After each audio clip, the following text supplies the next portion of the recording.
I'm Kate Lumpkin, the founder of Bloom Ayurveda, and welcome back to part 2 of the free series covering the 5 elements of life. Hopefully, you learned a little bit of something in part 1 where we discussed the water element.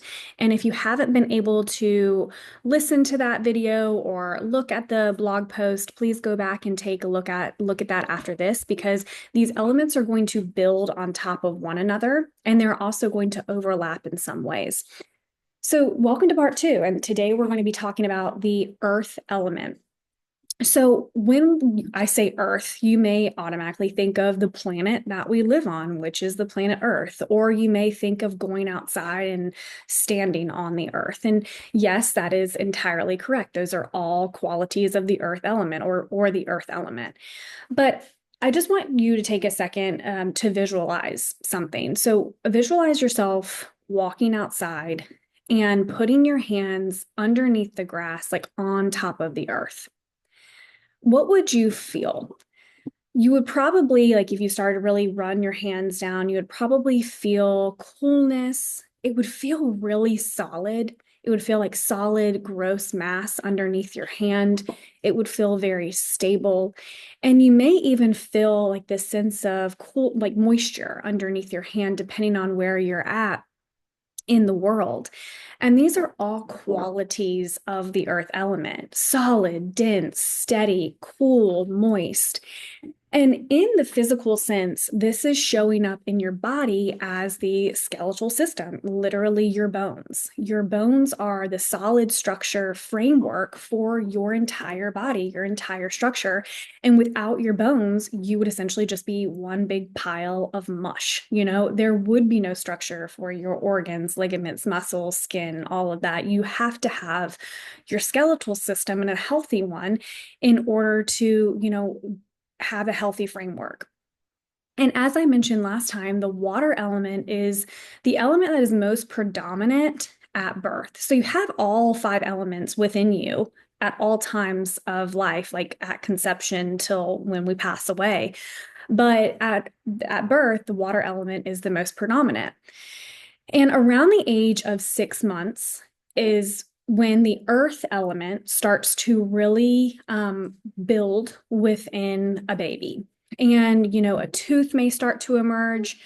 And if you hear a little baby, that's my 5-month-old on the ground over there. But, a tooth may start to emerge, which is also a byproduct of the earth element.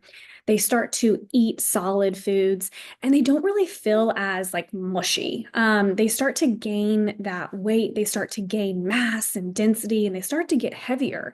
And literally, they may even start to experience growing pains from their bones, the earth element within them growing.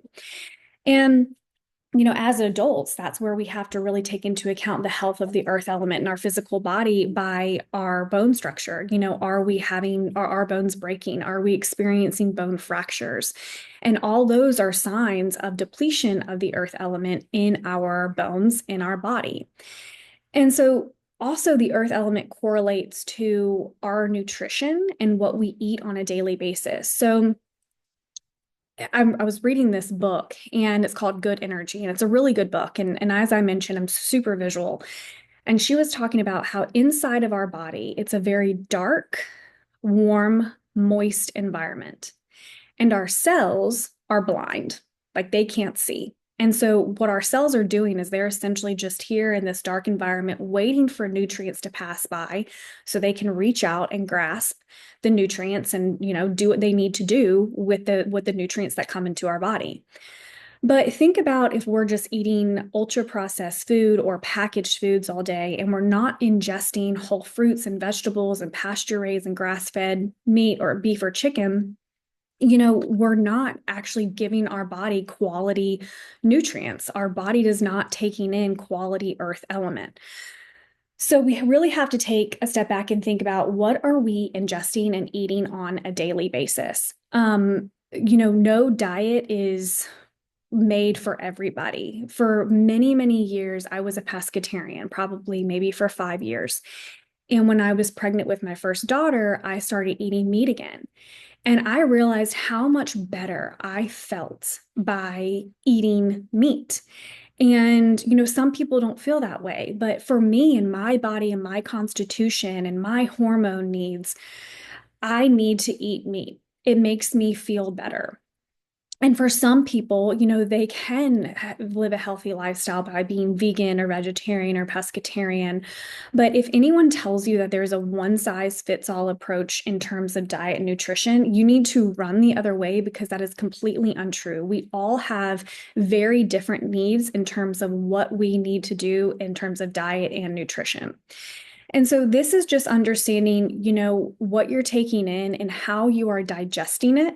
Because just because we eat something doesn't mean we're actually being able to digest it. It is not what we eat, but how we assimilate the food and the nutrients of what we're eating. And so this is where we're able to really take a step back and listen to our body after we eat something to see, am I experiencing any digestive symptoms? There's my little babe. Um, and this is where we start to pinpoint those foods that may not be working for us and screening for foods that we have an intolerance for, or other highly inflammatory foods like gluten, soy, corn, dairy, eggs. And I remember when I was in college, there was the Dallas Cowboys cheerleaders put out this workout video, and me and my roommates got it and would do it in the living room. And I remember the coach of the Dallas Cowboy cheerleaders being like, don't eat anything that comes out of a box, because these girls had to be super fit and like, gosh, like no body fat, which probably wasn't great for their hormones. But anyways, and that just kind of helped it link to me, like, what is a whole food and what's a processed food? Whole foods that are coming from the earth are not in boxes. So just start to notice, like, how much food am I eating every day that's coming out of a box or like plastic wrap? Because that's when you can tell, like, I'm eating a lot of processed food versus whole foods like a bell pepper that doesn't come in a box. So really making sure that you're taking in a healthy amount of the earth element and, really giving yourself those vitamins and minerals and nutrition that your body needs. So the biggest picture of the physical sense is, how do you feel? How do you exist in your body? What does your vitality look like? Do you feel depleted, dull? Do you lack energy? Or are you feeling invigorated? Do you feel good in your body? Do you wake up every day, excited and clear-minded? Those types of qualities of just how you feel in your physical structure can really tell you of how the earth element is in your body. And so now I'm going to, pivot a little bit because now we're going to talk about the mental and emotional side of the earth element. And when we think about the earth, going back into the backyard, putting your hands in the soil, and if we think about it, like, it's really heavy. If you were to grab yourself a bucket and start putting some soil into this bucket, it's going to fill it pretty quickly and it's going to be really heavy. Like, you're going to have to use your strength to carry around this soil, carry around this earth. And that's kind of the same when it comes to the mental, emotional standpoint. Earth is that sense of groundedness. And in the wellness space, you hear all the time, like, being grounded. Well, what does that mean? And that literally means that you have this feeling of feeling supported, like you feel steady in life. You feel like, solid. For people who lack the earth element, these are people who, can be very, very frazzled, very anxious. It's just like their energy just lives here and up. They're just always in their head, just kind of feels like a little bit chaotic. Like, those people have no sense of ground. Feeling grounded and having the earth element energetically is when we feel like that energy can go down the body, down our legs, down our feet into the earth. That is the sense of the groundedness, the earth element in our body and the energetic standpoint. And when it's been like a really long day and you finally get to go and sit on your couch and there's just this sense of sinking into the couch and like, that is an earth element quality of feeling the energy of down. And so when there's too much of the earth element in our mental, emotional body, this can be a sense of depression lethargy. There's just no energy. You feel stuck. You feel stagnant. You feel unmotivated. There's too much of this heaviness. There's too much of this like down energy when really we need to lighten up. And that's where we start to find that balancing. And so, I'm trying to be a little bit strategic here of not overwhelming us, of giving you too many tips on how to balance these elements. Because really, right now, as we're getting started, it's more of just noticing how these elements are showing up in your body.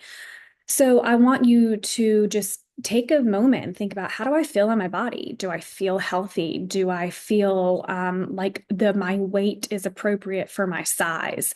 Do I, do I feel okay? Am I waking up excited? Or do I feel, overweight or sluggish? From a mental standpoint, do I feel supported? Do I feel grounded and steady and easeful? Or do I feel very anxious or depressed? And those are some ways you can see, am I out of balance with the earth element, or do I need to lighten up, or do I need to have a little bit more of the earth element? So take some time until the next part 3, to kind of audit, how is the earth element showing up in my body? And yeah, so hopefully you're learning a little bit about that. That's just all automatically starting to, get your mind firing on how you feel every single day. And I just want to plant this seed because we are going to be talking about Ayurveda and the doshas and, some upcoming educational content. And because we're going to be starting from the very beginning, right? And in Ayurveda, there are 3 primary doshas. And really, this is just like the constitutions from, when you're born to, when you pass away. And there are 3 primary doshas: Vata, Pitta, and Kapha. And Kapha, the Kapha dosha, is made up of water and earth. And so this dosha has both of those elements and both of those, the qualities of water and earth that make up that dosha. So I just want to plant that seed and get that word kapha into your consciousness, because we are going to be talking about that dosha soon. So thank you for sticking around if you're still here, and think about this over the next couple of days, and part 3 will be hitting your inbox soon. And I appreciate you so much for being here, and we will talk soon.